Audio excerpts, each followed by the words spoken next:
Europe और Africa के बीच distance सिर्फ 14 किलोमीटर का है। स्ट्रेट ऑफ जिब्राल्टर के दोनों किनारे एक दूसरे को क्लियरली देख सकते हैं। फिर भी आज तक कोई ब्रिज नहीं बना जो दोनों कॉन्टिनेंट्स को कनेक्ट करे। ये सिंपल लगता है, लेकिन इसके पीछे दुनिया के सबसे कॉम्प्लेक्स इंजीनियरिंग, पॉलिटिकल और नेचुरल चैलेंजेस छुपे हैं। सबसे पहला रीज़न है जियोग्राफी। स्ट्रेट ऑफ जिब्राल्टर के नीचे ओशन फ्लोर स्टेबल नहीं है। यहाँ टेक्टोनिक प्लेट्स कंटिन्यूअसली मूव करती हैं, यूरेशियन और अफ्रीकन प्लेट्स एक दूसरे से टकरा रही हैं। इस मूवमेंट की वजह से रीजन में फ्रीक्वेंट अर्थक्वेक्स आते हैं। अगर ब्रिज बना भी दिया जाए तो एक मेजर क्वेक उसे कुछ मिनटों में तोड़ सकता है। दूसरा चैलेंज है डेप्थ। स्ट्रेट के मिडल में वाटर डेप्थ 900 मीटर्स तक पहुंचती है। Normal bridges maximum 200-300 metres deep water में बिल्ड होते हैं, लेकिन यहाँ कॉलम्स बनाना टेक्निकली इम्पॉसिबल है। इंजीनियर्स को फ्लोटिंग या सस्पेंडेड स्ट्रक्चर्स डिज़ाइन करने पड़ते जो स्टॉर्म और करंट प्रेशर में टिक नहीं सकते। तीसरा इश्यू है करंट्स। जिब्राल्टर के पास अटलांटिक ओशन और मेडिटेरेनियन सी मिलते हैं, और दोनों के बीच पानी का फ्लो डायरेक्शन अलग है। सरफेस पर अटलांटिक वाटर ईस्ट की तरफ जाता है, जबकि नीचे मेडिटेरेनियन का डेंस पानी वेस्ट की तरफ। ये डुअल करंट ब्रिज के फाउंडेशंस को कॉन्स्टेंटली इरोज करता रहेगा। ये सने की समझने मोड़ते। चौथा फैक्टर है विंड। स्ट्रेट एरिया में विंड्स 100 किलोमीटर पर ओवर तक पहुंचती हैं। इतनी स्पीड में एक लॉन्ग स्पैन सस्पेंशन ब्रिज स्वे करेगा, और डिज़ाइन को एयरोडायनेमिक बनाना एक इम्पॉसिबल इंजीनियरिंग चैलेंज बन जाता है। पांचवा प्रॉब्लम है ट्रैफिक लोड। अगर ब्रिज बन भी गया तो ये सिर्फ कार्स के लिए नहीं, ट्रेन्स और कार्गो ट्रक्स के लिए भी यूज़ होगा। मतलब ब्रिज को एक्सट्रीम वेट हैंडल करना पड़ेगा।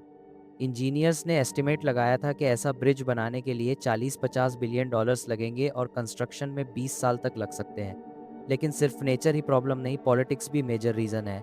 यूरोप और अफ्रीका के बॉर्डर के बीच इमिग्रेशन, ट्रेड और बॉर्डर कंट्रोल के सेंसिटिव इश्यूज हैं। एक ब्रिज दोनों कॉन्टिनेंट्स के बीच फ्री मूवमेंट पॉसिबल करेगा, जो इलीगल माइग्रेशन और स्मगलिंग के रिस्क को बढ़ा सकता है। स्पेन और मोरक्को के बीच ये टॉपिक बार बार उठा, पर दोनों गवर्नमेंट्स कभी फाइनल डिसीजन तक नहीं पहुंची। स्पेन चाहता है कि डिज़ाइन और सिक्योरिटी कंट्रोल उनके हाथ में हो, जबकि मोरक्को अपनी सॉवरेनिटी कॉम्प्रोमाइज़ नहीं करना चाहता। ये tug of war her proposal को रोक देता है। एक अल्टरनेटिव आइडिया भी प्रपोज हुआ, एक अंडर वाटर टनल, जैसे यूके और फ्रांस के बीच चैनल टनल। लेकिन जिब्राल्टर में ओशन प्रेशर और सिस्मिक रिस्क इतना ज़्यादा है कि एक छोटी क्रैक भी कैटास्ट्रॉफिक हो सकती है। इसीलिए टनल प्लान भी शेल्व कर दिया गया।